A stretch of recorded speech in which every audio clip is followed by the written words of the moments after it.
Sudah hadir semua ya? Bisa di-share bacaannya? Siapa yang bahas malam ini?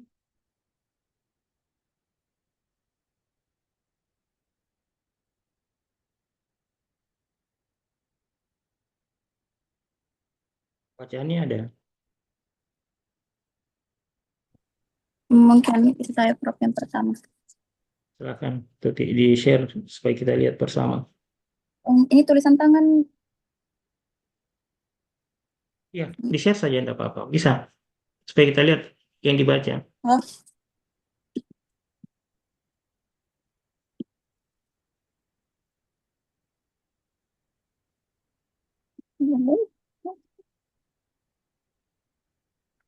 ini bagaimana? Atau kamera belakang?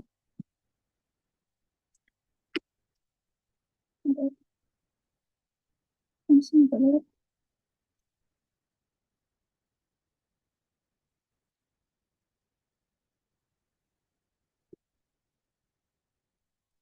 Boleh, bisa.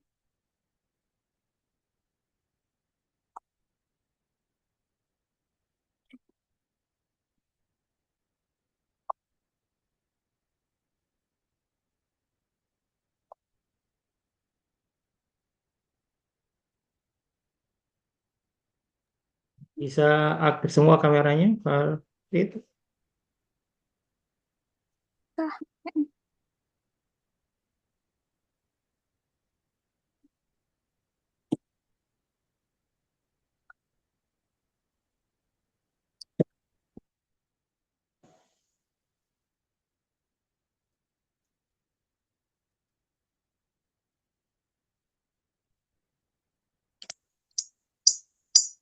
Ah, mohon maaf, nanti ya ada blur kalau kamera belakang. Di-share saja. Biar tidak bagus hasilnya. Silakan. Bismillahirrahmanirrahim. Baik, saya mulai baca hasil dari tulisan tangan Mari halaman dinonaktifkan dulu. Muncul suaranya, Pak Farid. Nonaktifkan dulu, di-mute, di-mute.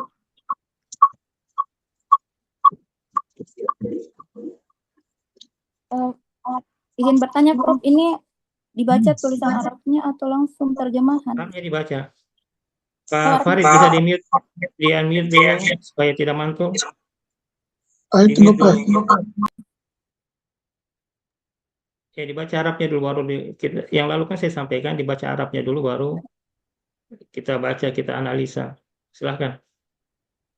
Bisa di-share supaya kita lihat bersama. Hmm, Bagaimana Prof? Agak susah karena dia blur kalau kamera belakang. Tapi saya sudah tulis ini dari halaman 15 Share sampai saja. Share saja. Siapa bisa share Dikirim di screen? grup Pak saja, Farid. biar saya yang share.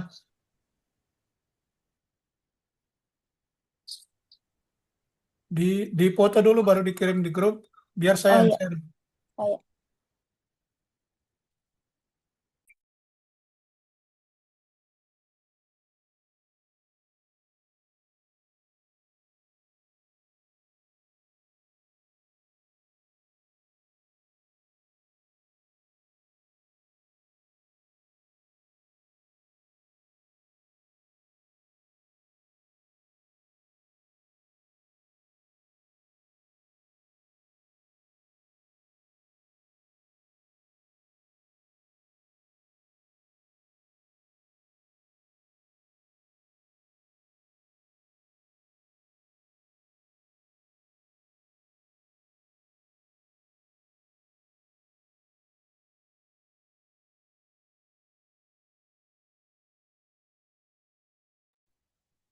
Izin Prof bertanya, Silakan. ya, kalau misalkan halaman yang kemudian saya tulis nanti halamannya sama dengan teman-teman yang lain, apakah tidak jadi masalah itu, Prof? Oh enggak. Yang enggak boleh sama halamannya. Berarti harus berbeda, Prof. Iya. Oh, iya, iya. Iya. Sebenarnya, Prof. Prof, saya mau bertanya juga, Prof. Silahkan Muthalib. Eh, izin, Prof. Minggu lalu saya sempat tanyakan hal ini juga. Cuman saya di sini mau memperjelas saja. Itu untuk jurnal di semester lalu, Prof, yang Dinamika Peradaban Islam, itu diterbitkan itu harus masuk kategori Sinta atau enggak apa-apa tidak masuk kategori Sinta ya, Terserah Prof? Anda, yang jelas terbit jurnal. Oh, yang jelas terbit. Sinta Syukran, lebih Prof. bagus begini, Muthalib. Eh, kita sekarang maaf ya, kita sekarang eh, UIN masuk ranking 3 PTKI, PTKI Unirank. Eh, ketika UIN masuk itu ranking 3, peringkat ketiga PTKI rank, urutan ketiga dari perguruan tinggi agama Islam se-Indonesia yang tadinya tidak masuk 10 besar, itu Anda juga berkontribusi di situ dari jurnal yang Anda tulis, itu kan mengangkat nama nama institusi. Jadi yang berjasa itu bukan cuma Pak Rektor, Anda juga yang punya tulisan di jurnal yang diupload, yang dibaca oleh banyak orang, Anda juga punya kontribusi di situ. Nah, coba nanti lihat itu PTKIE itu yang PTKIE ranking perguruan tinggi Indonesia se-Indonesia.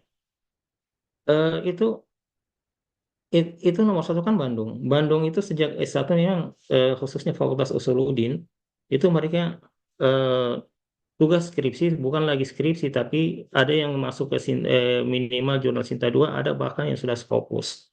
Sesungguhnya di UIN itu itu sudah disyaratkan untuk S1 bisa tidak buat skripsi tapi buat jurnal. Jurnalnya kalau di jurnalnya itu dia Scopus minimal Q3, Q4. Jadi saya pribadi tidak heran karena kebetulan saya berteman akrab dengan Dekan Usuluddin, selalu dapat informasi tentang mahasiswanya yang menulis di jurnal. Malah ada satu mahasiswanya itu yang sangat produktif, yang dalam 1 tahun itu bisa menghasilkan sampai 10 tulisan. Maaf, bisa menghasilkan 5 tulisan di jurnal. Sudah ada Sinta 2 dan semuanya bersinta. Itu baru semester 6.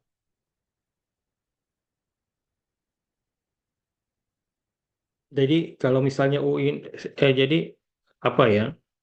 Inilah kontribusi Anda semua ke institusi ketika Anda menulis jurnal. Boleh bukan Sinta, tapi lebih baik kalau Anda bisa dan mampu bisa tembus di Sinta. Itu Muthalib ya.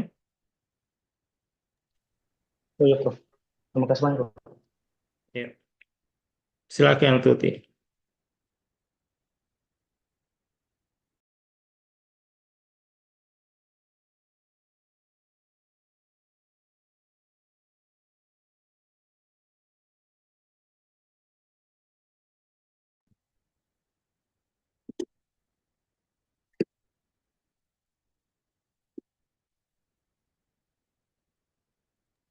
Silakan Tuti, silakan. Baik, Prof. Bismillahirrahmanirrahim. Mahdiyan min ausiti arabi nasab fahuwa min samimi Quraisyin lati laha qadamu qadamu al-ula fi syarafi wa uluwa al-makanati baina al-arabi wala wala tajidu fi silsila abaihi illa kiraman laisa fihim mustarsalun bal kulluhum sadatun wa kadzalika ummahatu abaihi min arfa'i qabailihinna sya'na wala syallaka anna syarafan nasabi wa taharata al maulidi min syuruti an-nubuwati wa kullu j- al wa kullu tima'in baina abaihi wa ummahatihi kana syar'iyan bihasabi al-u bihasabi al-usuli al-arabiyyati walam yanat walam yanal nasabahu syai'um min sifahi al-jahiliyati bal tahharahu lahu min dzalika walhamdulillah. Zawaju Abdillahi bi Aminata wa hamluha kana Abdullahi bin Abdil Muttalibi min ahabba waladi abihi ilaihi fazawwajahu Aminata binti Wahabi min Abdi Manafi bin Suratah bin Kilabin wahiyya yauma izim min afdol nisa'i Quraisyin nasaban wa maudi'a walamma qala alaiha hamalat bi Rasulillah.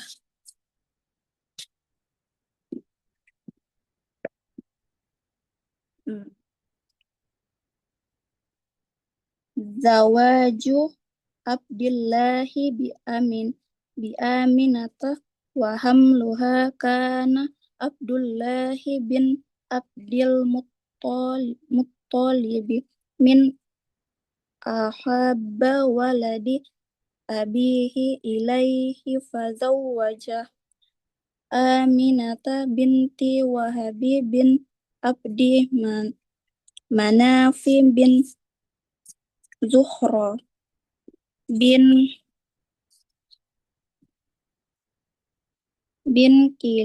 Kilabin wahiyya yauma idzim min afdol nisa'i Quraisyin nasaban wa maudi'an walamma dakhala alaiha hamalat bi Rasulillah walam yalbas abuhu antu fayya ba'dal hamli bi syahroin wadufina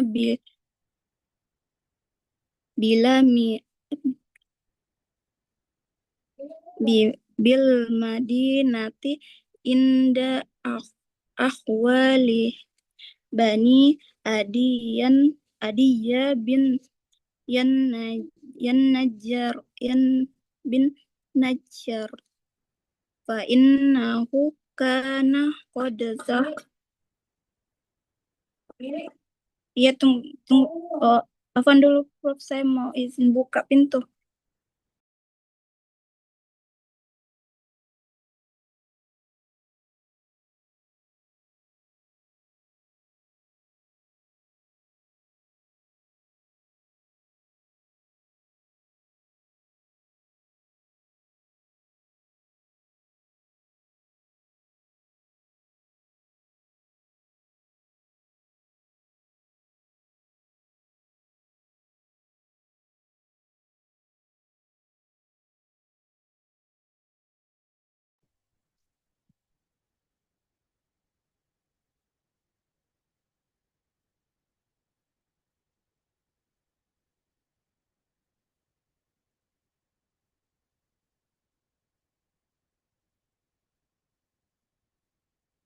ودفن ب بمدي بمدينة عند أحوال بني عدي بن نجار فإنه كان قد ذهب بتجارة إلى الشام فأدركته منيته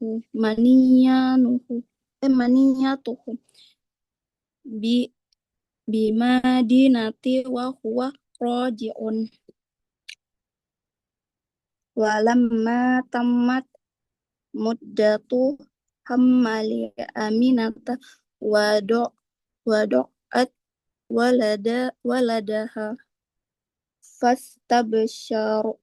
فاستبشر أعلم بهذا الولود الكريم الذي بث في أدجائه روح الأدب وتمم مكارم الأخلاق وقد حقق المرحوم محمود الفلكي أن ذلك كان صبيحة يوم اثنين تاسع ربيع الأول الموافق لليوم العشرين السنة الأولى من حادثة الفيل وكانت ولادته في دار أبي طالب بشعب بني هاشم وكانت قابلته الشفاء أم عبد الرحمن بن عوف ولما ولد أرسلت أمه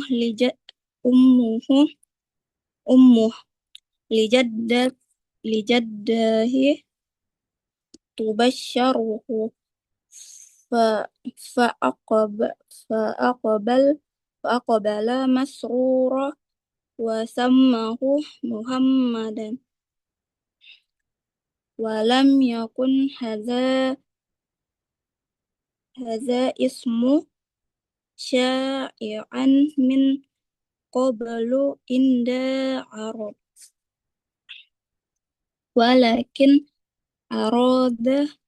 أراد الله أن يحقق ما قدره ونكره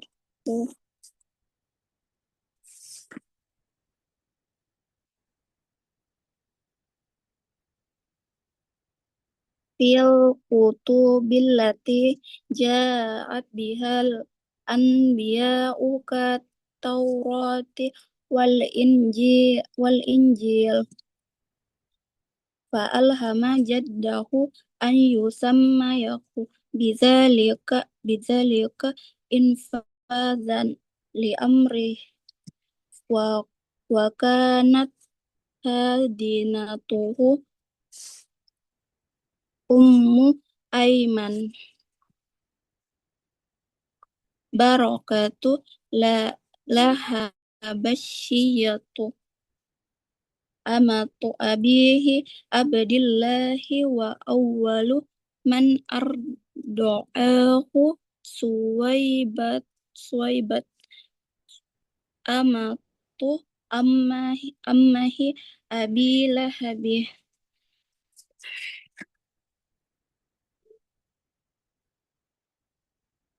Eh,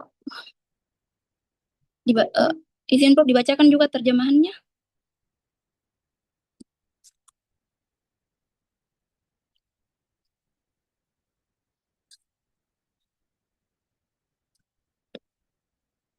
Adapun terjemahan dari halaman 15 sampai kepada halaman 16 paragraf pertama berbunyi seperti ini. Beliau dibimbing dari keturunan Arab yang paling utama, berasal dari inti suku Quraisy yang memiliki kedudukan tertinggi dalam kemuliaan dan martabat di antara bangsa Arab. Tidak ditemukan dalam silsilah ayah-ayahnya kecuali orang-orang terhormat. Semuanya adalah pemimpin. Begitu pula ibu-ibu dari ayah-ayahnya berasal dari kabilah yang paling luhur kedudukannya. Tidak diragukan lagi bahwa kemuliaan nasab dan kesucian kelahiran merupakan syarat kenabian. Setiap pertemuan antara ayah dan ibunya terjadi secara sah menurut asal-usul Arab dan nasabnya tidak sedikit pun ternoda oleh praktik zina jahiliyah, melainkan Allah telah menyucikannya. Segala puji bagi Allah. Pernikahan Abdullah dengan Aminah dan kehamilannya. Abdullah bin Abdul Muthalib adalah anak yang paling dicintai ayahnya. Maka sang ayah menikahkannya dengan Aminah binti Wahab bin Abdumanaf bin Zuhrah bin Kilab. Saat itu ia adalah wanita Quraisy yang paling utama nasab dan kedudukannya. Ketika Abdullah membangun rumah tangga dengannya, Aminah mengandung Rasulullah Shallallahu Alaihi Wasallam. Tidak lama kemudian ayahnya wafat saat usia kandungan baru 2 bulan dan dimakamkan di Madinah di tempat paman-pamannya dari Bani Adi bin Al-Najjar. Sesungguhnya ia pergi berdagang ke Syam, lalu maut menjemputnya di Madinah saat dalam perjalanan pulang. Ketika masa kehamilan Aminah telah sempurna, ia melahirkan putranya. Alam semesta bersukacita menyambut kelahiran mulia ini, yang menyebarkan ruh adab dan menyempurnakan kemuliaan akhlak.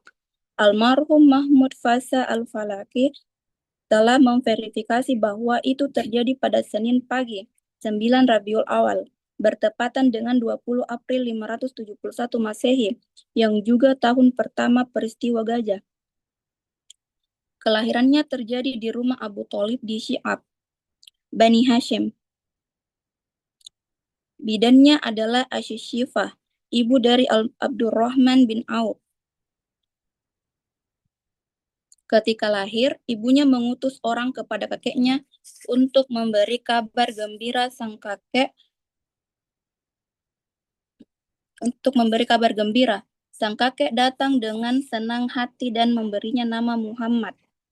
Nama ini belum umum di kalangan bangsa Arab sebelumnya.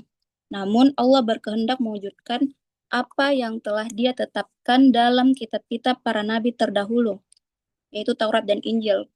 Allah mengilhami kakeknya untuk memberi nama tersebut sebagai bentuk ketaatan pada perintahnya. Pengasuhnya adalah Ummu Aiman, Barokah al-Habsyiyah, budak perempuan ayahnya, Abdullah, dan orang pertama yang menyusuinya adalah Suwaibah, budak perempuan pamannya, atau yang disebut dengan Abu Lahab.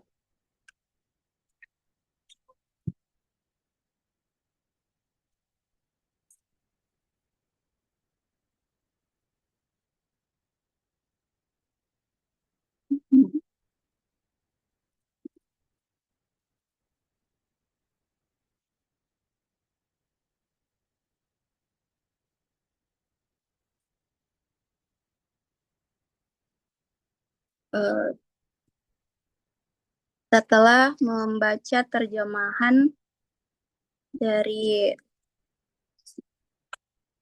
bacaan tadi, ada hal yang mungkin bisa kita gali bersama-sama, yaitu dimulai dari pernyataan yang mengatakan bahwa kemuliaan nasab itu menjadi syarat kenabian. Tapi bukankah dalam ajaran Islam sendiri pemuliaan manusia itu lebih ditegaskan pada ketakwaan, bukan pada garis keturunan? Apakah narasi seperti ini bersifat teologis atau historis, atau bisa juga dikatakan sebagai justru konstruksi sosial untuk memperkuat legitimasi Nabi di tengah masyarakat Arab yang menjunjung tinggi nasab. Sebagaimana yang kita ketahui bahwa teologi itu sendiri segala hal yang berkaitan dengan keimanan, keyakinan atau keyakinan tentang Tuhan, dan itu bersifat mutlak atau murni. Sedangkan konstruksi sosial, pemahaman yang dibentuk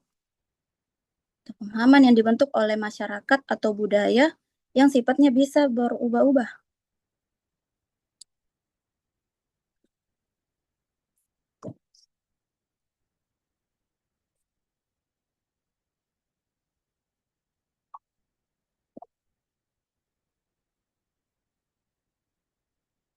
Kemudian bagian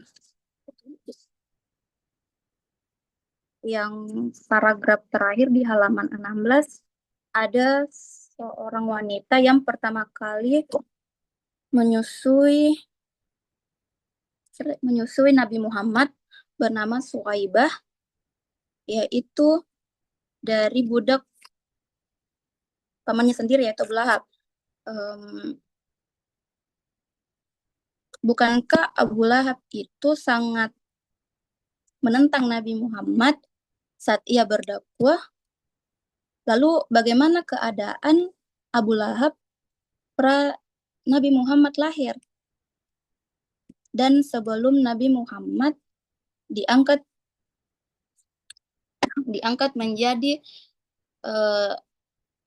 Rasul dan mulai berdakwah, apakah dia langsung memusuhi seperti itu, atau ada kepentingan atau adanya kepentingan yang membuat dia sampai memusuhi Nabi Muhammad? Apalagi ada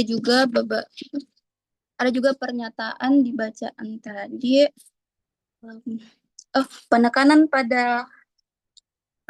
pada kesucian nasab. Penekanan pada kesucian nasab di situ nasab dan ketiadaannya praktik zina jahiliyah. Jadi di sini berarti menunjukkan adanya pengaruh kuat nilai-nilai sosial Arab pada saat itu. Lalu sejauh mana historiografi kelahiran Nabi dipengaruhi oleh standar kehormatan Arab pra-Islam? Mungkin itu saja, Prof.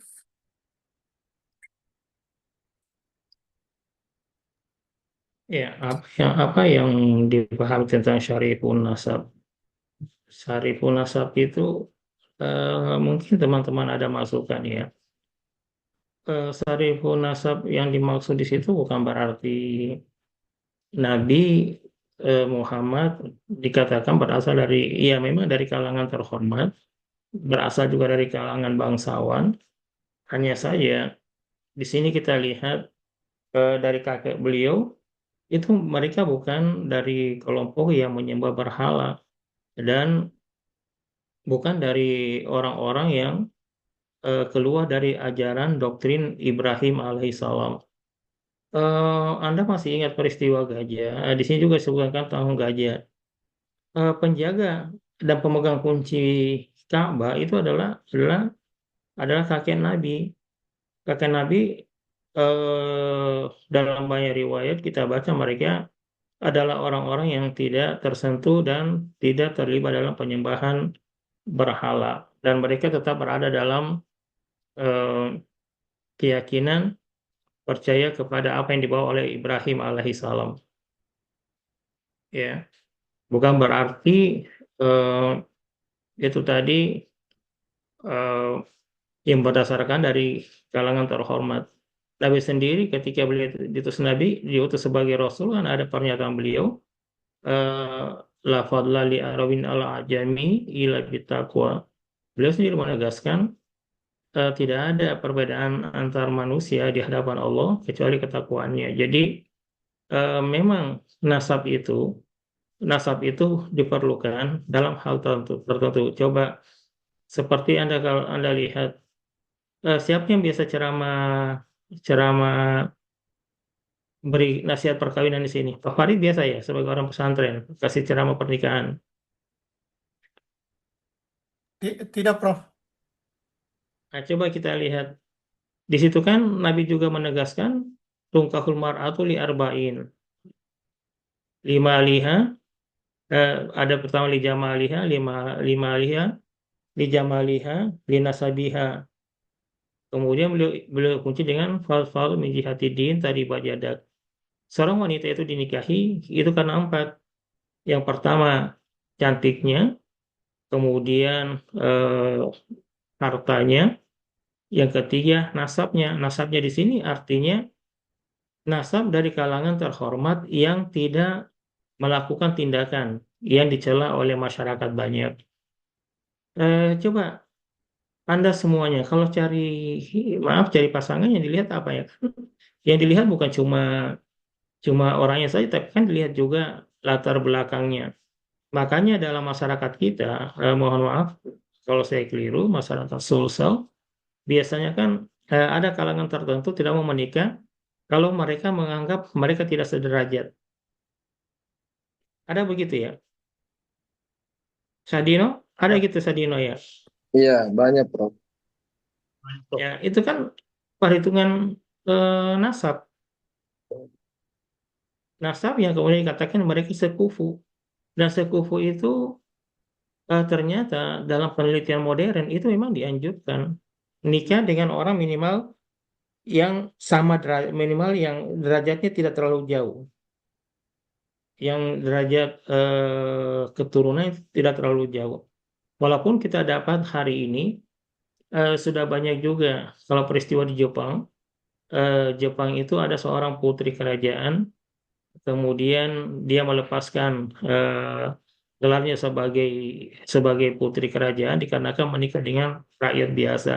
Tapi pilihan yang dijatuhkan oleh sang putri ini bukan sembarang karena lelaki yang dia nikahi juga bukan orang sembarang, orang sukses di bidangnya.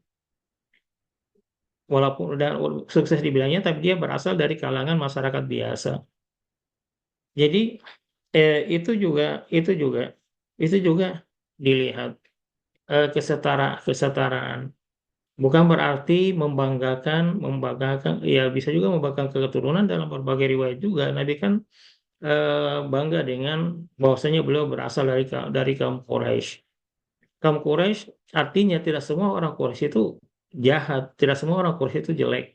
Ada juga hal-hal positif, termasuk tradisi orang Quraisy, orang Arab itu ada yang sudah pernah umroh di sini atau menunaikan ibadah haji. Pak Farid sudah pernah umroh? Belum, Prof. Indasari yang di bandara sudah biasa umroh? Siapa yang biasanya sudah pernah umroh di sini? Atau haji? Itu orang Arab, kebiasaan orang Arab kan orang Arab itu suka dermawan, suka bagi-bagi makanan, bagi-bagi minuman. Makanya eh, kalau kita melaksanakan umroh atau haji eh, di Masjidil Haram dan di Masjid Nabawi itu sering orang-orang Arab itu membagikan makanan. Itulah sikap salah satu sifat kedermawanan orang-orang Arab. Dan itu sudah dilakukan sejak turun temurun. Dan inilah yang dilakukan oleh kakek buyut Nabi Muhammad SAW, di mana keluarga mereka selain sebagai pemegang kunci Ka'bah, mereka juga adalah orang yang dermawan yang suka membagikan harta kepada orang-orang miskin atau kepada para musafir. Para musafir yang datang, yang mampir atau transit di Mekah itu mereka dibagikan makanan oleh keluarga Nabi. Dan itu disitulah Nabi bangga sebagai orang Quraisy. Bukan bangga karena fanatisme seperti Abu Jahal, Abu Lahab itu ya. Kalau Abu Jahal, Abu Lahab yang kita baca dalam bacaan kita, mereka adalah orang-orang yang menolak dan tidak meyakini apa yang dibawa oleh Nabi, dan mereka terlalu fanatik, sangat fanatik terhadap tradisi nenek moyang mereka. Anda masih ingat mata pelajaran sejarah S1 atau mungkin pernah belajar pada semester yang lalu?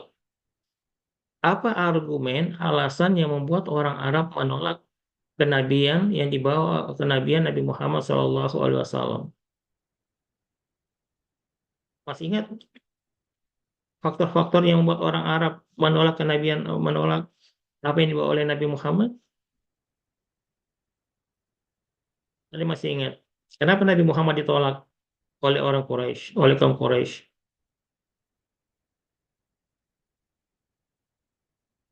Masih ingat? Mungkin karena tidak ingin menghilangkan budayanya, Prof, yang seperti menyembah berhala. Nah, apalagi? Atau dia masih setia dengan tradisi nenek moyangnya. Ya, yang paling ini kan Muhammad seakan-akan menghilangkan sekat di masyarakat. Nabi Muhammad itu ingin sepertinya menghilangkan perbudakan. Coba kita lihat Bilal. Bilal seorang budak kulit hitam yang derajatnya itu sama binatang, kemudian diangkat oleh Nabi sebagai orang terhormat. Itu kan bagi masyarakat Arab eh, menghilangkan kekuasaan dan kefanatikan mereka, bahwasanya mereka itu adalah kelompok di atas segalanya. Kan seperti itu. Ya, tadi dibaca juga Abu Lahab ya sifatnya. Atau ada masukan dari teman-teman yang lain, silahkan, tentang bacaan kita. Ini juga pernikahan antara Abdullah dan Aminah radhiyallahu anha.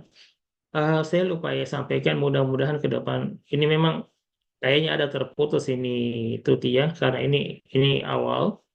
Ke depan mudah-mudahan teman-teman eh, bisa membaca satu tema, dan tema itu setidaknya bisa terakhir, bisa di pertengahan, bisa 2 lembar seperti malam ini. Itu yang saya lupa sampaikan yang 2 minggu lalu. Tapi inilah kita apresiasi pada Tuti ini yang sudah memulai pada pertemuan pertama malam hari ini. Silahkan, ada yang lain ini yang berargumen atau ada yang ingin disampaikan? Ya, izin Prof.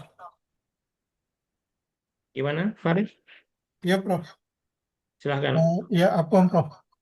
Dari apa yang dibaca oleh Tuti pada pembahasan Zawaj Abdullah bi Aminah wa Hamaliha, pernikahan Abdullah dengan Aminah dan kehamilannya. Ini saya juga baru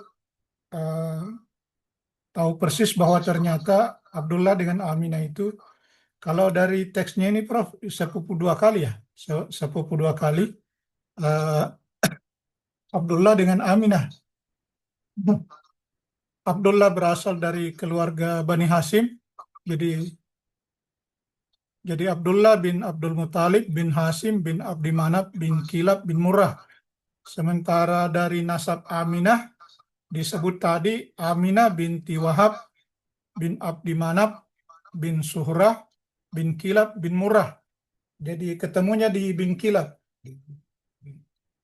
Ya. Itu yang pertama, Prof. Yang kedua, mohon maaf ini Tuti. Tadi pada kalimat yang mengatakan wakanat walidatuhu fi dar Abi Talib bis'ab Bani Hasim wakanat kiblatan as-sifau ummu Abdurrahman bin Auf walamma walidu arsilat ammuhu. Jadi tadi diterjemahkan bahwa yang membantu kelahiran Nabi itu namanya As-Sifa Ummu Abdurrahman bin Auf. Jadi sedikit koreksi dari saya, Prof. Jadi As-Sifa itu bukan nama orang ya. As-Sifa di situ diartikan yang melakukan pengobatan. Jadi di sini tidak disebut namanya, hanya disebut yang membantu pengobatan atau persalinan yang dalam banyak teks di terjemahan diartikan sebagai bidan. Hanya disebut situ bahwa ibu dari Abdurrahman bin Auf, tidak disebut namanya.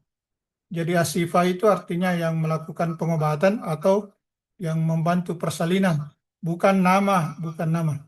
Ya. Saya kira itu saja, Prof. Sedikit koreksian dari saya. Terima kasih, Prof. Ya, yang lain silahkan.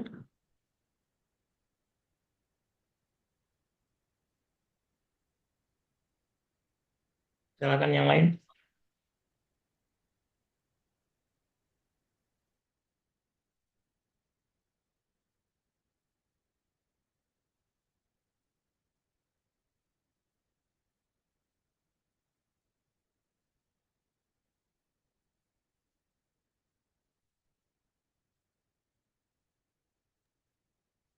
Silahkan.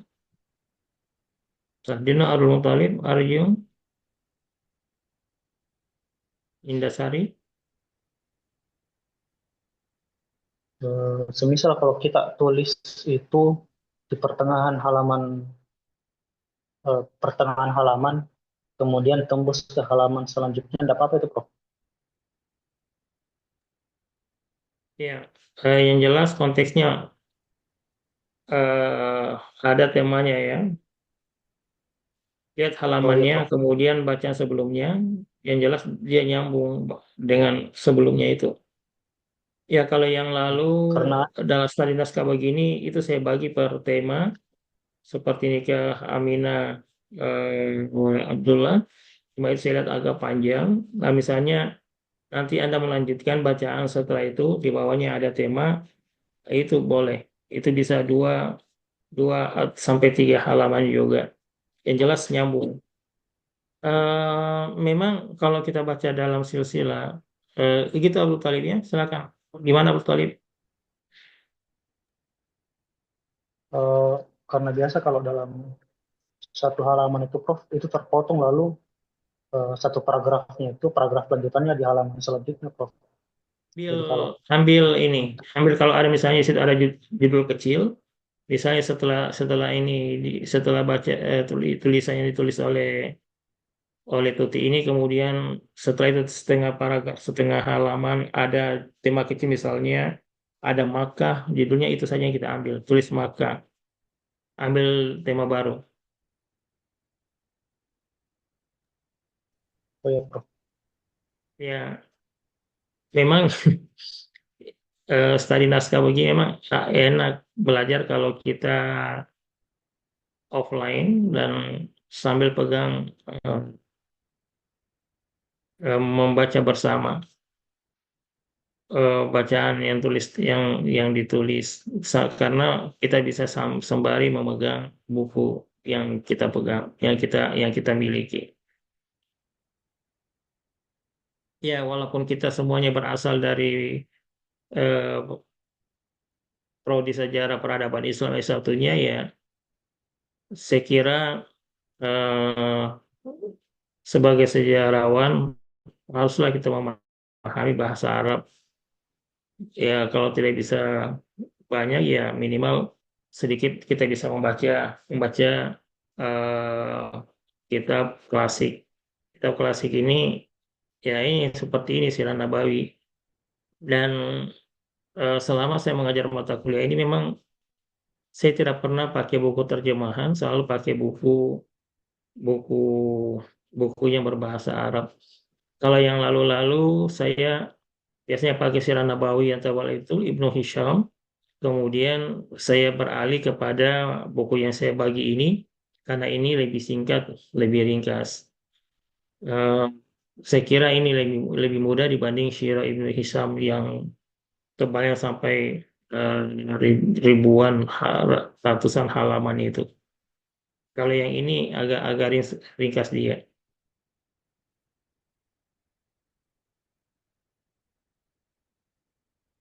Ya, selain menguasai bahasa Arab ya, mudah-mudahan saya yakin kita semua juga paham dengan studi naskah yang berbahasa lokal ya, Lontara, Lontara Bugis ataupun Lontara Makassar. Jadi kita Abu Talib ya, upayakan bacaannya nyambung. Kalau misalnya dia tinggal sedikit, coba cari tema lain, cari di bawahnya tulisan misalnya ada satu judul, kemudian ambil itu. Eh, Kalau dia satu judul itu hanya sedikit pembahasan, tambah sedikit dengan mungkin ada judul lain di bawahnya sedikit. Ya upayakan sampai 2 halaman. Saya juga tadi belum perhatikan cara menulisnya tuh Tia. Cara menulis, menyambung bahasa Arab karena tadi agak keluar sedikit tadi tuh Ti. Agak agak keluar dari layar, dari screenshot tadi. Ya, walaupun kita bukan orang Arab, ya mudah-mudahan bisa belajar bahasa Arab sedikit. Ya, sebelum kita bahas yang disampaikan oleh Pak Farid tadi, ada yang lain? Bagaimana, bagaimana, bagaimana, mana tadi Abdul Muthalib? Saya kira gitu Abdullah Muthalib ya.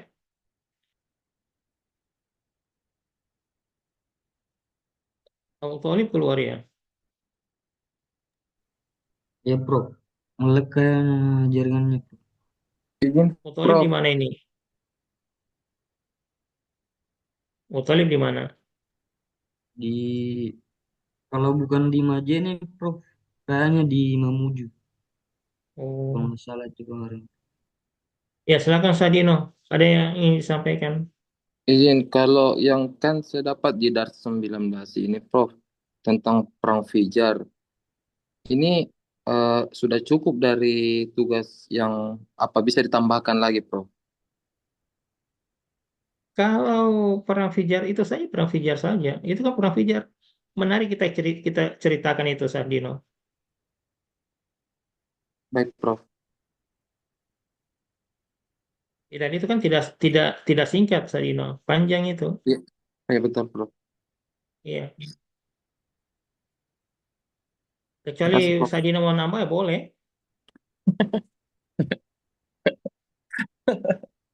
Cukup ini dulu, Prof, yang itu. Ya artinya begini. Ya ini kan kita Syukron, belajar Prof. bersama ya. Belajar eh, belajar dulu eh, dulu ada kelas memang khusus berbahasa Arab. Kita mengajar yang begini. Pengantarnya juga pakai bahasa Arab. Eh, Waktu kita handle yang seperti ini, ternyata kelas yang pakai pengantar bahasa Arab itu ternyata juga banyak mahasiswanya tidak siap. Padahal itu dikatakan sebagai kelas khusus, kelas internasional. Ada bahasa Arab, ada bahasa Inggris. Kalau di IMI belajarnya pengantarnya pakai bahasa Arab ya Pak Farid ya. Iya, Prof. Ya. Tapi kitabnya berbahasa Indonesia atau berbahasa Arab? Bahasa Arab, Prof, kalau pengajian kita. Hmm, itu dipertahankan itu, jangan sampai hilang. Karena disitulah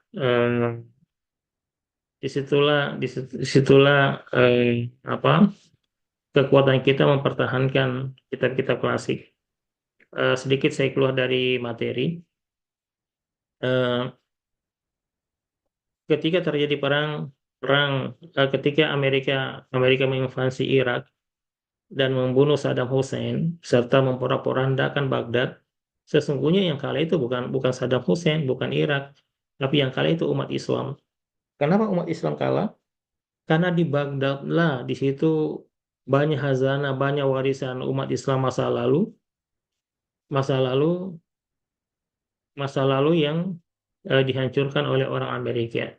Kitab-kitab itu semuanya sudah habis dibawa, situs-situs sejarah semuanya sudah hilang, habis. Dan anehnya, kita orang Indonesia yang waktu itu juga mungkin tanda petik benci Saddam Hussein, kita juga termasuk gembira dengan hancurnya Saddam Hussein.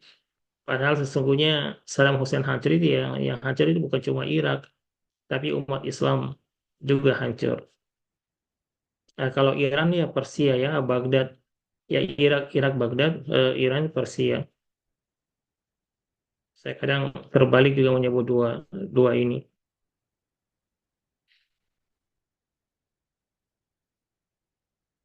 Yang kita khawatirkan nanti ke depan habis generasi kita yang eh, bisa apa? Bisa menerjemahkan, bisa membaca kitab kuning. Alumni, maaf ya, alumni Mesir juga, alumni Mesir juga yang datang ke sini ketika mengajarkan kitab, itu kan untuk mengantarkan dengan pengantar bahasa Arab, mereka juga agak kewalahan juga. Paling mereka bisa baca kitab, tapi itu diterjemahkan berbahasa Indonesia, tidak menggunakan bahasa pengantar bahasa Arab. Ya, saya lanjut, ini saya sampaikan ya Farid ya, memang eh, Abdullah dan Aminah itu masih sepupu, bertemu dalam dalam nasab kilab itu. Ya, karena pada masa itu saya kira tadi Tuti sudah menyampaikan bahwasanya mereka mencari dari nasab yang syarif, nasab terhormat. Ini kan dilihat, inilah yang ini saya kira setiap orang tua akan melakukan hal tersebut. Ketika ada anaknya akan menikah, saya kira setiap orang akan melihat dulu orang itu dari mana, asalnya dari mana, bagaimana keluarganya. Saya kira kan begitu. Begitu mungkin ya dalam mencari jodoh ya, Farid ya. Sadino gitu ya. Sadino dari kalangan pengusaha, cari yang pengusaha juga. Tidak, Prof. Oh, tidak. Cari yang menyenangkan hati, Prof. Oh, yang menangkan.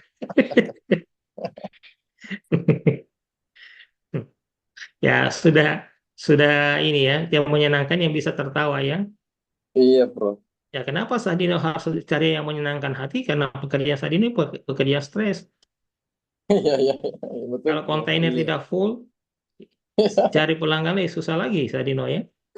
Iya, Prof. Jadi harus banyak tersenyum supaya tidak cepat lowbat Sadino ya. Iya, Prof. Betul, Prof. Dan memang biasanya jodoh itu kan dari kalangan di mana kita kenal.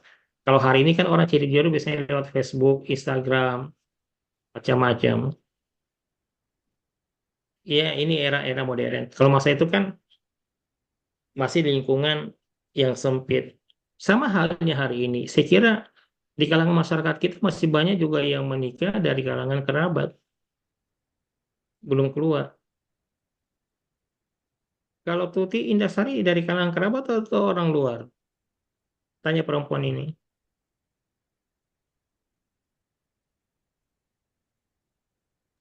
Kalau saya Prof masih single. Wow, tidak jauh-jauh nanti dari sini. Siapa tahu ada di sini nanti Tuti. Ada Pak Faris sebagai orang tuanya di sini kan? Ya, Prof.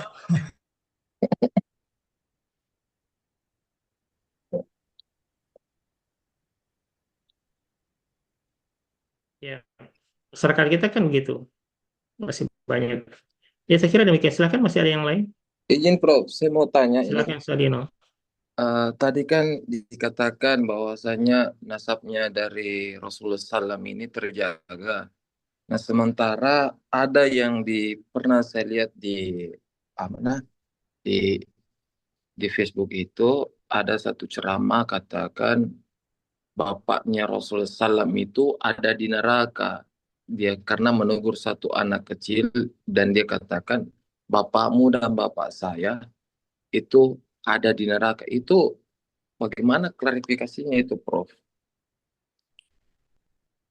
Apa yang ceramah begitu, Sadino? Ada pernah saya lihat satu ceramah lewat dia bilang begitu, cuman saya tidak sependapat karena saya pikir itu nasabnya Rasulullah SAW itu terjaga, tapi ada mengatakan itu jadi perdebatan juga, pro dan kontra, katanya banyak komentar-komentarnya saya lihat, jadi saya skip saja, Prof. Apakah dalam riwayat ada seperti itu?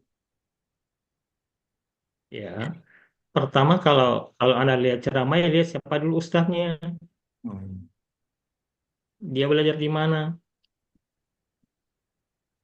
Eh, ini agak ekstrim ya. Pernah dengar pernah dengar kajian, orang itu masuk surga bukan karena amalnya.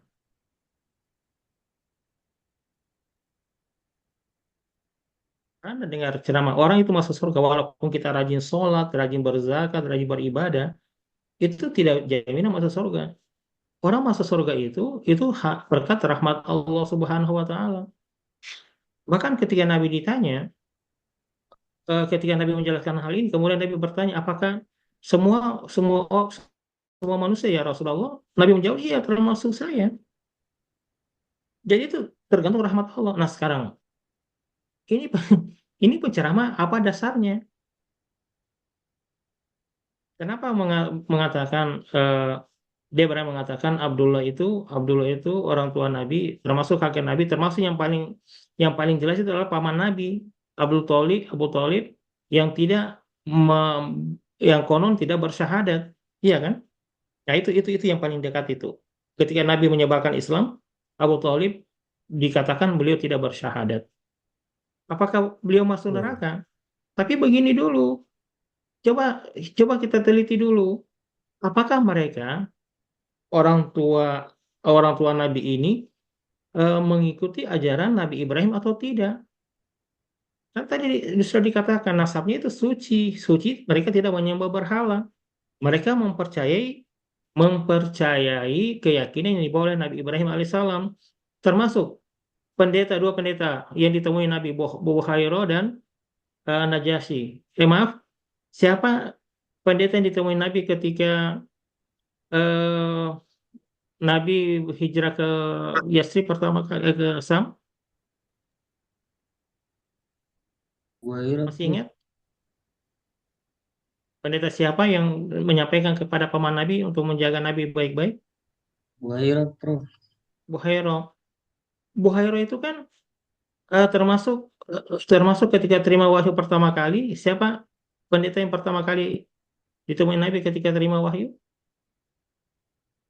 Yang pagi harinya datang menghadap pada mereka, siapa nama pendetanya?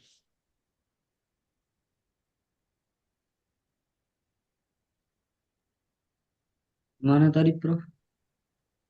Ketika Nabi terima wahyu pertama kali, pulang ke rumah Khadijah, kemudian keesokan harinya Khadijah membawa Nabi kepada salah seorang pendeta dan menyampaikan bahwasanya itu adalah tanda-tanda kenabian. Siapa lagi pendetanya itu? Buairat, Prof. Eh? Waraka bin Iya, Nawfal.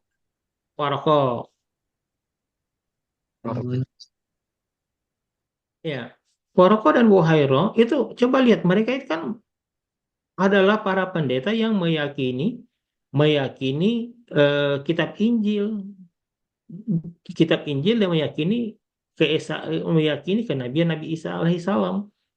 Dan coba pelajari baik-baik. Mereka mereka adalah bukan penyembah berhala.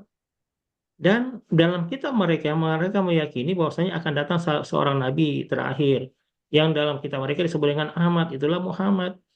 Andaikan Nabi Muhammad itu sudah andaikan, makanya ada pernyataan Warokoh itu kan, andaikan beliau masih hidup saat Nabi sudah menjadi Nabi, beliau akan mengikuti ajaran Nabi. Karena ini yang sering saya sampaikan, kita terkadang maaf ya hari ini cuma ini kita di masyarakat ya, ini mungkin Sadino, Indasari banyak bergaul dengan orang banyak banyak di tempat kerjanya. Terkadang saya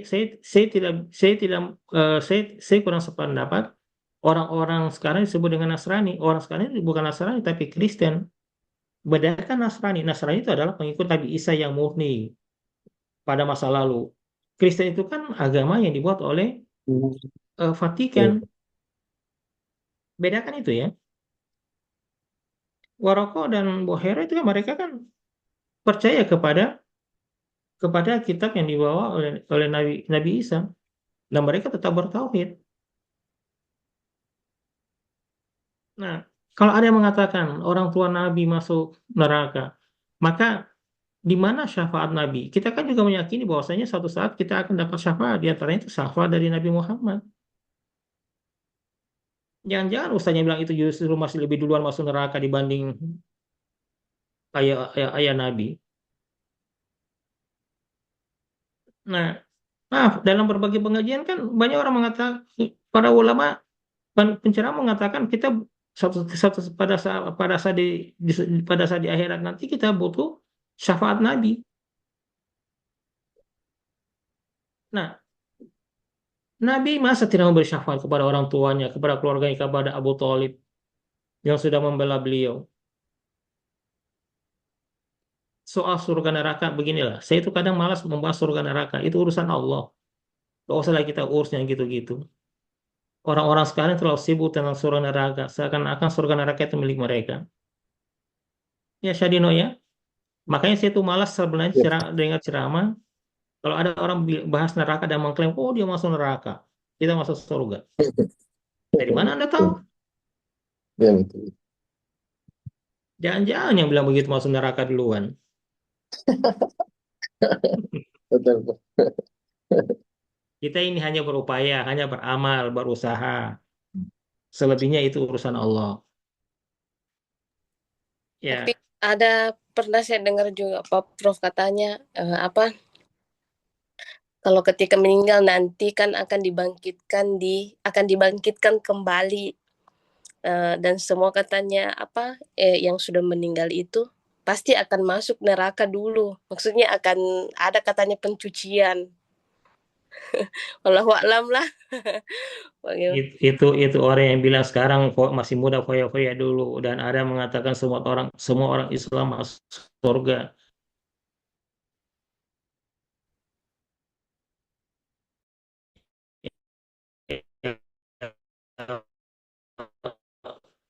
Kita lihat maqala la ilaha illallah Muhammadur Rasulullah dahul jannah bighairi hisab. Itu keyakinan orang yang katanya biar kita tidak sholat pasti masuk surga karena kita muslim, karena kita ucapkan syahadat. Nah, itu kan orang-orang frustasi. Cuma lihat orang yang sholat saja belum tentu masuk surga, apalagi kalau tidak sholat. Kan gitu logikanya. Logika sederhana begini. Anda belajar, sungguh-sungguh Anda belajar keras, belajar kuat, mati-matian belajar. Orang yang belajar apakah semuanya lulus?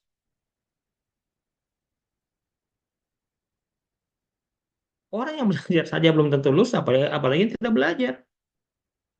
Kan gitu sederhana logikanya kan? Ya kita berupaya bekerja saja. Urusannya nanti kembali pada Allah. Ya, artinya interpretasi orang itu macam-macam. Orang sekarang semuanya berebut surga. Saking berebut surganya, masing-masing mengklaim mereka paling benar. Makanya banyak tarekat. Ya, maaf ya. Mudah-mudahan Anda tidak sampaikan keluar ini di dalam saja. Saya jujur, saya itu termasuk orang yang tidak tertarik belajar tarekat. Apalagi kalau satu kelompok mengatakan tarekat kita ini paling benar. Itu kan hanya ibadah, ritual yang diorganisasikan. Ritual kan ya itu urusan kita. Yang penting kita jaga hubungan baik terhadap sesama manusia, menjaga hubungan individu kita kepada yang di atas. Saya kira sudah selesai. Yang masalah kalau kita ikuti satu ritual tarekat, kemudian ritual itu justru tidak sesuai dengan ajaran agama Islam. Kalau tidak salah saya pernah sampaikan ya di kelas Anda ini. Eh, saya pernah mengikuti dan diundang oleh masyarakat untuk meneliti satu tarekat yang ada di Maros. Saya sebut saja Maros. Eh, ada orang Maros di sini. Siapa orang Maros? Di Maros itu paling banyak tarekat. Indasari orang asli Maros. Iya, Prof suamiku orang Maros. Maros mana?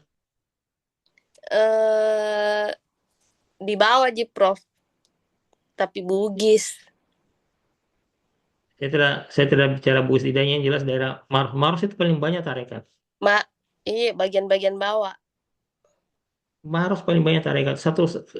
Yang lalu waktu saya kuliah S1, saya diminta oleh masyarakat yang di sana, saya lupa nama nama desanya. Di sana kami diminta untuk meneliti satu tarekat untuk disampaikan kepada MUI. Em, saya ikut sholat di sana, sholatnya subhanallah cepat sekali. Setelah sholat maghrib, waktu itu imamnya duduk, kemudian sebelah kiri kanannya dua orang, kirinya dua orang. Dia sebut sebelah kanan saya ini adalah Abu Bakar, ini Umar, ini Utsman dan Ali. Cuma lucunya masyarakat percaya. Masa itu Abu Bakar, Utsman, Ali. Abu Bakar sudah lama meninggal, kenapa tiba-tiba hidup? Dan lucunya lagi mendampingi sang imam. Dan di samping rumah sang imam itu ada dibuat bak besar yang dikatakan sebagai air zam-zam. Dan setiap jamaah yang mengambil itu membayar, ini tahun sekitar 96-97. 96-97, setiap jamaah yang mengambil air sumur itu membayar 10.000. Dan masyarakat percaya. Nah ini jangan sampai guru tarekat pertama kali masuk neraka. Mengajarkan yang tidak benar. Di Maros lagi, Tempo Bulu. Ini yang paling menarik ini. Ini kejadian baru kemarin. Ini awalnya saya dapat di Facebook, saya kira mungkin ada juga pernah dapat. Itu di Tempo Bulu. Mudah-mudahan saya tidak keliru sebut sih ya. Tempo Bulu, tarekat itu yang mengajarkan kepada jamaahnya agar jamaahnya tidak usah punya rumah. Wah, ini lebih parah lagi. Jamaahnya tidak perlu rumah, yang diperlukan oleh jamaahnya adalah membeli benda pusaka milik sang tokoh tarekat. Saya lupa apa nama tarekatnya. Benda pusaka itu berupa keris, ya sepertinya itu mahal, yang katanya kalau mereka meninggal, keris itu dimasukkan ke dalam kain kafan, dan ketika mereka masuk ke liang lahat, keris itu akan menjadi penyelamat dan malaikat Jibril tidak berani lagi malaikat penjaga kubur tidak berani lagi bertanya kepada mereka, dan mereka langsung masuk surga. Ini kan aneh-aneh ajaran seperti ini. Dan saking penasarannya, saya mencari ke sana kemari, ternyata ada mahasiswa S1 yang saya ajar tetangga dengan sang tokoh. Ternyata tokohnya itu perempuan, dan perempuan ini ritualnya tiap malam apa ini? Ya, semalam.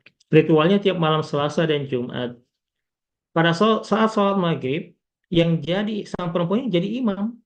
Jamaah di belakangnya laki-laki. Nah, bagaimana pandangan Anda seperti itu? Jadi imam ya pasti suaranya dijaharkan, zikirnya dijaharkan. Setelah sholat isya, setelah zikir, ternyata mereka punya masjid, kemudian jam 9 malam mereka ke satu tempat, satu bukit, di situ mereka membawa sesajen, dan saya tidak tahu apa dilakukan. Saya sudah minta mahasiswa saya untuk ikut sebagai bahan penelitian, tapi kemarin dia tidak sempat karena jamaahnya belum datang, eh, kurang yang datang. Anda tahu jamaahnya saya banyak orang kaya, banyak mobil yang masuk ke sana. Ini kan parah. Itu tarekat anak Loloa, Prof. Namanya. Tarekat? Tarekat anak Loloa. Oh itu yang perempuan nih. Oh Pak Farid pernah dapat ini ya? Iya, Prof. Yang di Tompo Eh, Maros. coba. Tarekat Analoloa ya? Iya, Prof. Oh. Jadi kalau ada ustadz yang mengatakan orang tua Nabi itu masuk neraka, cari tahu siapa itu ustadz itu. Jangan terlalu klaim surga neraka. Terlalu gampang orang sekarang klaim surga neraka. Ya kita sendiri ya. Saya pribadi jangan-jangan kita ini masih jauh dari bau-bau surga. Jangankan surganya, baunya saja mungkin masih jauh. Yang kita khawatir, yang kita jaga adalah dan kita berdoa mudah-mudahan saat kita sakaratul maut, nah itu mungkin ada di antara Anda pernah mendampingi melihat orang sakaratul maut, Yang kita berdoa adalah pada saat sakaratul maut kita tetap mengucapkan syahadat, itu saja.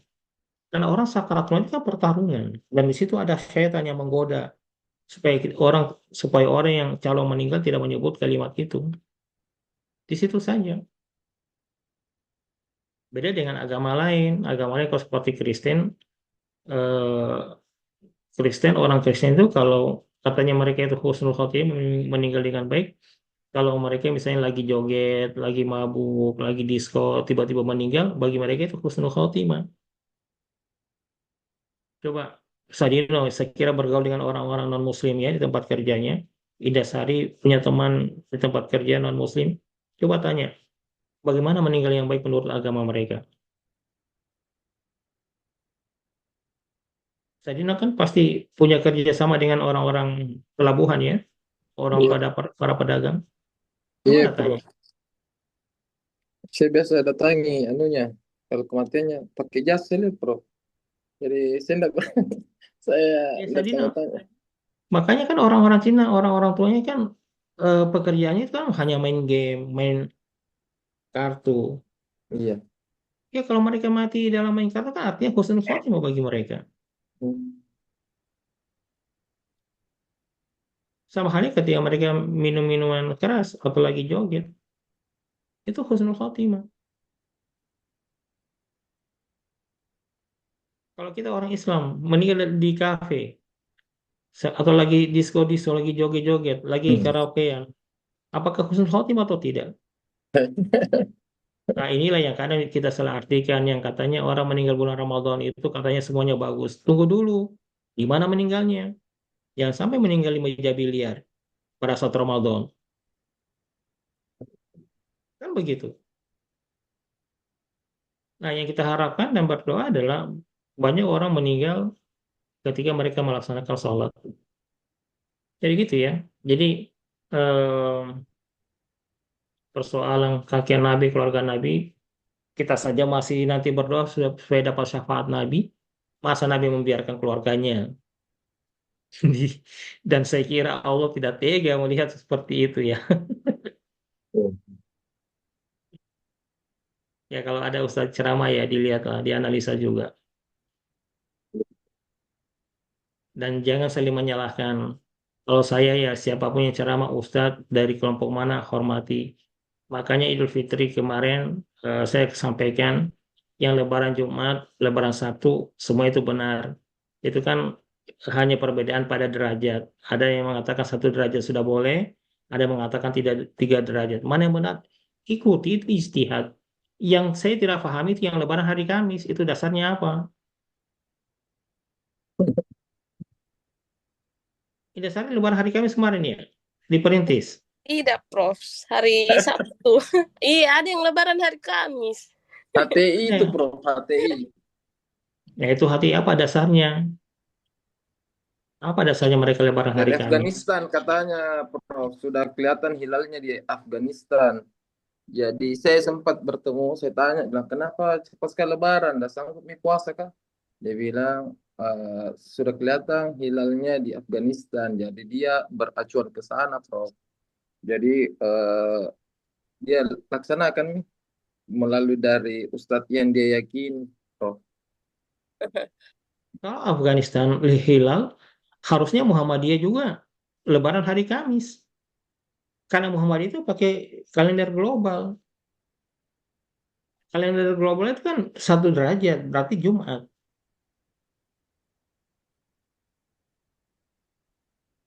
Kalau Afghanistan, saya kira tidak. Kenapa Anda ikuti Afghanistan? Afghanistan kan negara kacau, tidak pernah damai di sana. Perang terus orang. Ya.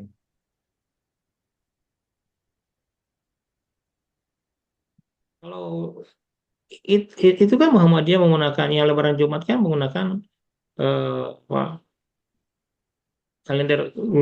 kalender Hijriah global.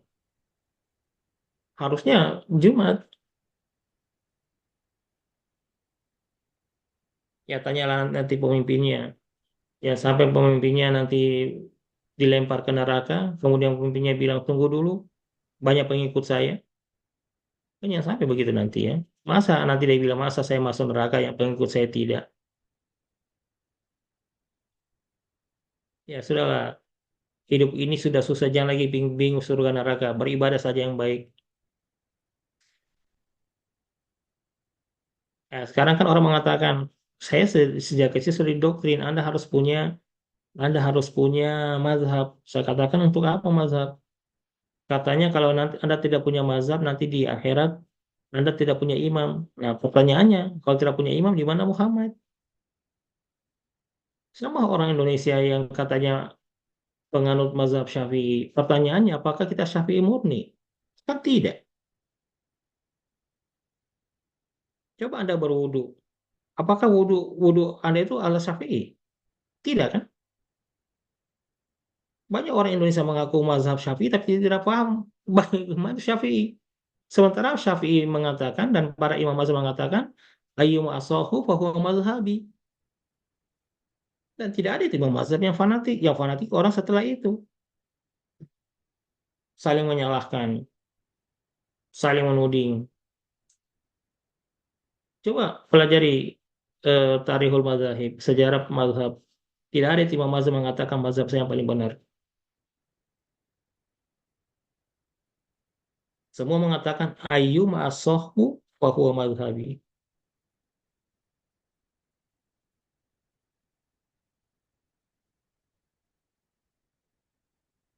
Pak Farid di IMI belajar Bidayatul Mujtahid, Ibnu Rushd.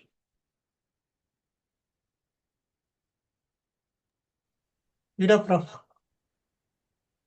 Ini kitab yang agak netral itu. Ya saya kira gitu. Sadina ya. Sadina ini kan saya kira Sadina bertetangga dengan non Muslim, banyak Cina situ Sadina ya lingkungannya. Sudah ada yang banyak pindah nih Prof. Sisa empat rumah lah di sini yang non Muslim. Sudah pindah. Kenapa pindah? Nggak tahu juga Prof. Karena ketua aja yang tinggal. Mungkin Pulang mungkin kampung. dia cari tempat karena biasa banjir di sini Prof. Jadi Di daerah mana banjir? di daerah Ujung Pandang Baru, Kecamatan Talok biasa banjir di sini Prof. Kalau hujan deras. Ya. Saya kira demikian. Ada yang lain? Silahkan. Jadi pindah cari mungkin yang lebih tinggi sedikit lokasinya. Ya, oke. Silahkan ada yang lain tanggapan atau tulis ada yang ingin ditambahkan? Eh, izin Prof, sedikit. Silahkan, Ajung. Silahkan. Ya, terima kasih. Jadi kembali ke awal tadi dari itu ini. Eh, Sedikit ingin memberi penjelasan tentang yang kemudian saya pahami dari pemaparan naskah sejarah yang dibaca tadi oleh Saudari Tuti Wahyuni. Eh, di terjemahannya itu tadi sempat didengar bahwa dia berasal dari keturunan Arab pertengahan, yaitu dari inti suku Quraisy yang memiliki kehidupan utama. Eh, yang artinya bahwa apa? Eh, di sini saya memahami bahwa dari keseluruhan apa yang kemudian disampaikan oleh dari naskah Tuti Wahyuni tadi, eh, yang intinya itu adalah silsilah baik nasab ataupun bagaimana kemudian kelahiran Nabi Muhammad SAW itu menyimbolkan satu kata yaitu rahmat, Prof. Jadi saya anggap proses kelahiran Nabi Muhammad itu dari terjemahan ayat tadi itu, kalau saya istilahkan, berupa rahmat. Bagaimana kemudian proses kelahiran Nabi itu membungkam budaya-budaya yang kemudian tidak terdapat kesetaraan antar manusia. Lalu kemudian keyakinan-keyakinan yang menyimpang di antara masyarakat Arab pada saat itu. Jadi eh, itu saja yang saya pahami. Eh, Terima kasih. Assalamualaikum warahmatullahi wabarakatuh. Ya, silakan Putri.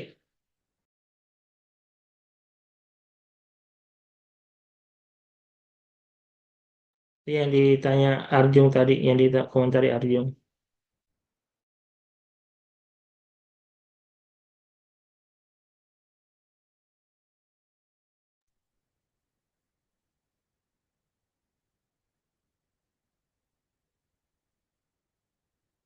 Mohon maaf untuk saudara Ejung, kalimat yang bagian paragraf pertama yang tidak dilakukan lagi bahwa kemuliaan nasab dan kesucian kelahiran merupakan syarat kenabian. Kemudian yang itu. Maksud saya seluruh kalimatnya. Jadi Yang tadi bagian saya saya cuma menjelaskan pemahaman saya tentang eh, naskah yang kita bacakan tadi. Jadi yang saya pahami di dalamnya itu yang intinya adalah bahwa kelahiran Nabi itu adalah sebuah rahmat, bentuk rahmat untuk di itu saja. oh baik. Mungkin ada kalimat yang setelah diterjemahkan menggunakan kata alam semesta bersukacita menyambut kelahiran mulia ini. Jadi dari kata alam semesta bersukacita bisa Ya, diubah menjadi rahmat. ya tepatnya di bagian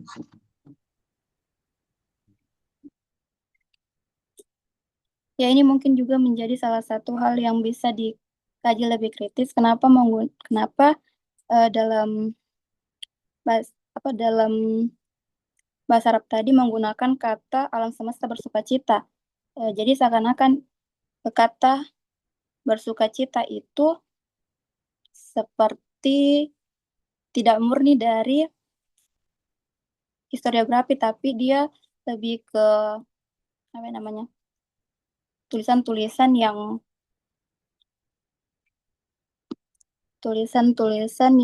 mengandung estetika begitu. Seharusnya bisa lebih, iya, seharusnya bisa lebih dari kata yang lebih mengarah ke Al-Quran, seperti kata saudara Arjung bahwa mendatangkan rahmat bagi seluruh umat manusia. Mungkin seperti itu.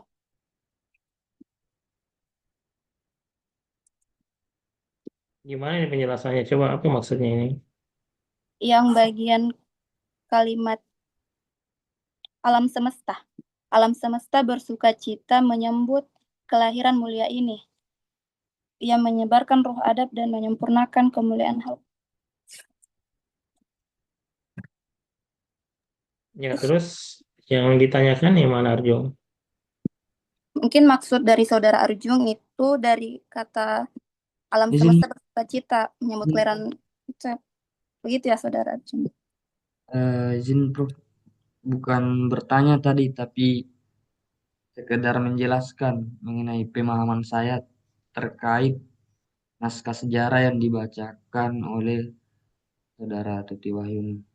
Jadi sekedar eh, memberi penjelasan tentang apa yang saya pahami dari naskah yang dibacakan oleh saudara Tuti Wahyuni. Jadi begitu Prof. Enggak saudara itu Wahyuni. Ya, silakan. Silakan, Putri, masih ada yang ingin disampaikan? Silakan.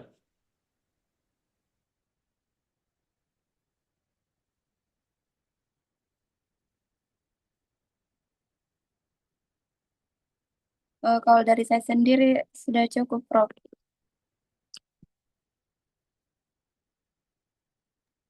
Ya baik, kalau tidak ada silahkan ditutup. Tidak ada lagi ya. Ini Indasari masih kerja.